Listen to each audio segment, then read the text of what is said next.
जय श्री कृष्ण। श्रोता मित्र, यहाँ प्रस्तुत है महाभारत के बाद श्री कृष्णा का अंतिम समय, यदुवंश का विनाश और श्री कृष्णा की मौन प्रतिक्रिया के बारे में वर्णन है।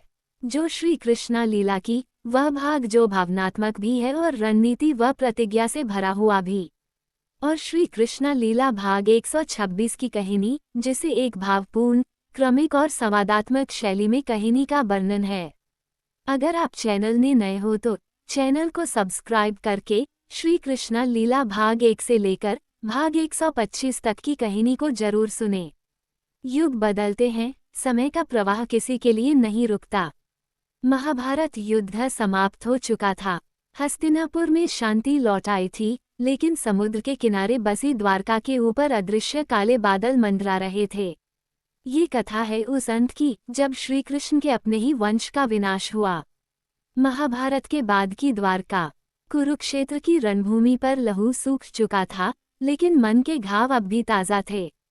युद्ध में यदुवंश के वीरों ने अपार पराक्रम दिखाया था।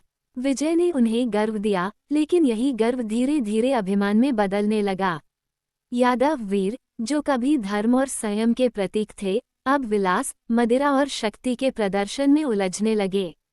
सभा में, गलियों में, यहाँ तक कि अपने परिवार में भी शब्दों से तर्क और तर्क से झगड़े शुरू हो गए। सत्यभामा और श्री कृष्ण का संवाद। एक दिन द्वारका की सभा में रानी सत्यभामा ने श्री कृष्ण से कहा, नाथ, अब शांति है, पर सब बदल गया है। हमारे वीर अब धर्म और सेवा से अधिक अपनी शक्ति दिखाने में लगे हैं। श्री कृष्ण ने गहरी सांस लेकर कहा, देवी, यही समय का प्रभाव है। जब शक्ति का उपयोग धर्म के लिए नहीं, बल्कि दिखावे और अपमान के लिए होने लगे, तब उसका अंत निश्चित है। सत्यभामा चुप रहीं, लेकिन उनके मन में चिंता और गहरी हो गई। श्री कृष्ण की मौन चेतावनी। श्री कृष्ण ये सब जानते थे।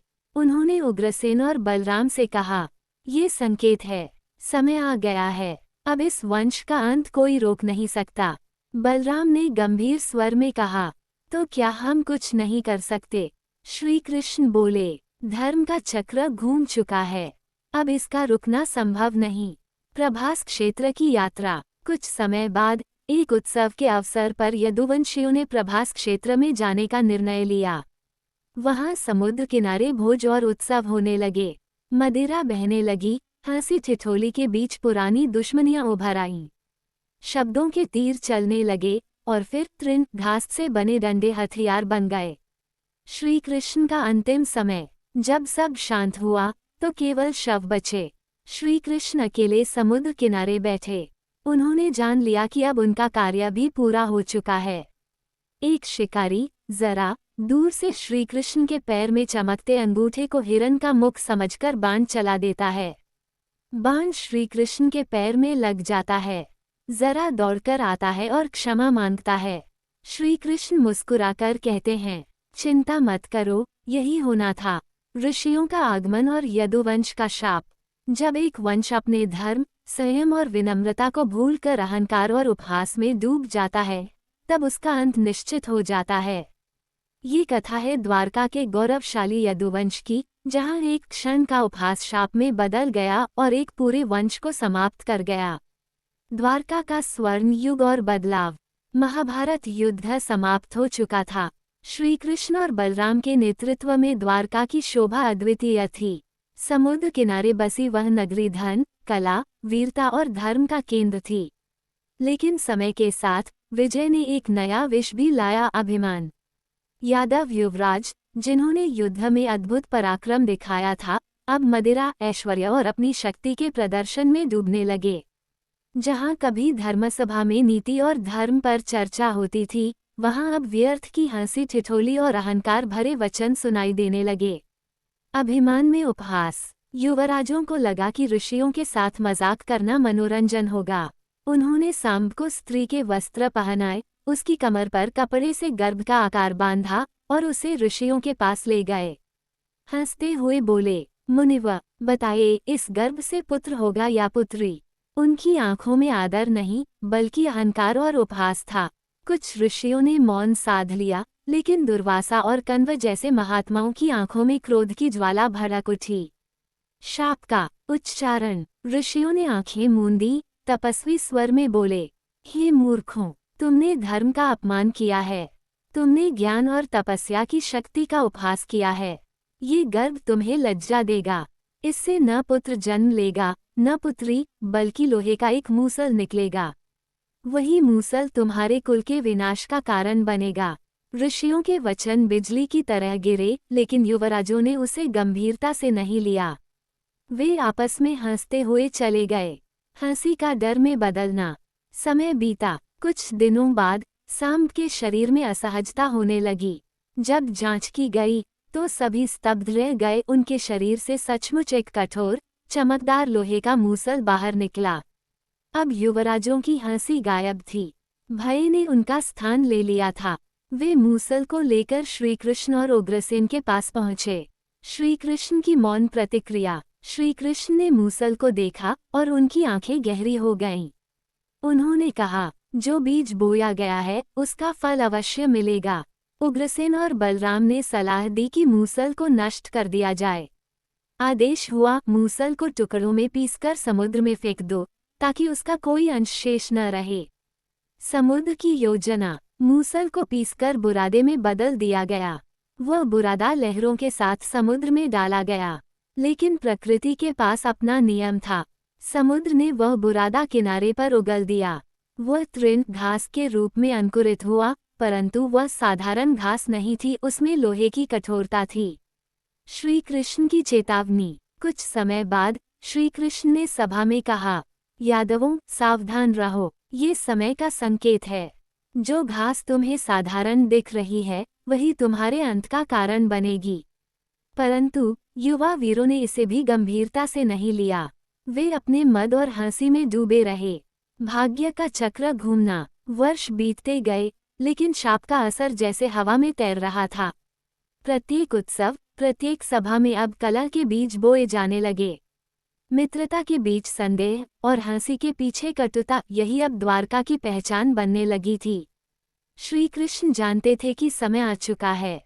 ऋषियों का शाप टल नहीं सकता था। वे मौन होकर अपने कार्यों को समेटने लगे, जबकि यदुवंश के लोग अभी भी आने वाले तूफान को समझने से इनकार कर रहे थे। आपसी कलह का आगाज, यदुवंश का पतन।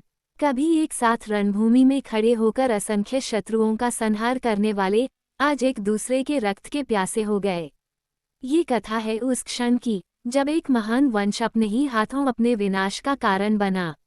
प्रभास क्षेत्र में उत्सव। समय बीत चुका था। ऋषियों का शाप मिल चुका था। लोहे का मूसल समुद्र में फेंक दिया गया था और उसका बुरादा तृण के रूप में समुद्र तट पर उगाया था। श्री कृष्ण जानते थे कि यह घास साधारण नहीं, बल्कि विनाश का बीज है। उन्होंने कई बार चेतावनी भी दी, पर मद और अभिमान में डूबे यदुवंशियों ने इसे हल्के में लिया। एक दिन प्रभास क्षेत्र में एक भव्य उत्सव का आयोजन हुआ। समुद्र किनारे नृत्य, गीत और मदिरा का असीम प्रवाह। योद्धा, राजकुमार और वृद्ध सभी इस उत्सव में सम्मिलित हुए। मदिरा और अभिमान का संगम। मदिरा ने मन पर नियंत्रण समाप्त कर दिया। कभी रणभूमि के शेर कहलाने वाले योद्धा अब हंसी ठिठोली और कटु वचनों में उलझ गए। कोई पुराने अपमान का जिक्र करता, तो कोई अपने पराक्रम की शेखी बघारता। धीरे धीरे बातें तर्क से झगड़े में बदलने लगीं। किसी ने किसी को गाली दी, किसी ने किसी की पत्नी या वंश पर कटाक्ष कर दिया। मदिरा में धुत योद्धा अब संयम भूल चुके थे। कलह की पहली चिंगारी। एक क्षण आया जब एक राजकुमार ने अपमानित होकर तलवार खींच ली। दूसरे ने ढाल उठा ली। तीसरे ने समुद्र किनारे पड़ी घास से एक डंडा तोड़ लिया। यही डंडा, जो साधारण घास जैसा दिखता था, जैसे ही हाथ में आया, लोहे का कठोर शस्त्र बन गया। ये वही मूसल की धातु थी, जो ऋषियों के शाप का रूप लेकर पुनः प्रकट हुई थी। शाप का प्रभाव। घास से बने ये कांटेदार डंडे हथियार बन गए। एक एक कर सभी ने इन्हें उठा लिया और पलों में उत्सव का स्थल रणभूमि में बदल गया। कोई अपने चचेरे भाई पर टूट पड़ा, कोई अपने साले पर। कुछ ने अपने बचपन के मित्र को ही वार कर गिरा दिया। रक्त बहने लगा और समुद्र की लहरें उसे चुपचाप अपने भीतर समेटने लगीं। अंधा क्रोध और नशा। मदिरा के नशे और क्रोध ने विवेक को समाप्त कर दिया। श्री कृष्ण के पुत्र प्रद्युम्न ने अपने ही संबंधियों से टकराकर उन्हें घायल किया। अनिरुद्ध ने अपने चाचा के पुत्र पर प्रहार किया। सांब ने भानु को गिरा दिया। कुछ क्षणों में जो वीर कल तक साथ लड़े थे, वे एक दूसरे के जीवन का अंत कर रहे थे। किसी ने सहायता की पुकार नहीं सुनी, सभी के कानों में केवल युद्ध का शोर और क्रोध की गर्जना गूंज रही थी। वीरों का पतन। प्रद्युम्न, सांब, अनिरुद्ध, चारों देश एक एक कर धराशायी होते गए। बलराम ने ये सब देखा। उनका हृदय टूट गया। उन्होंने कोई शस्त्र नहीं उठाया। वे मौन होकर ध्यान में लीन हुए और योगबल से अपने प्राण त्याग दिए। श्री कृष्ण की मौन दृष्टि। श्री कृष्ण इस विनाश को मौन होकर देखते रहे। वे जानते थे कि यह वही क्षण है जिसकी भविष्यवाणी ऋषियों ने की थी। उनकी आंखों में न क्रोध था, न दुख, केवल एक गहरी स्वीकृति थी, जैसे समय का चक्र पूरा हो गया हो।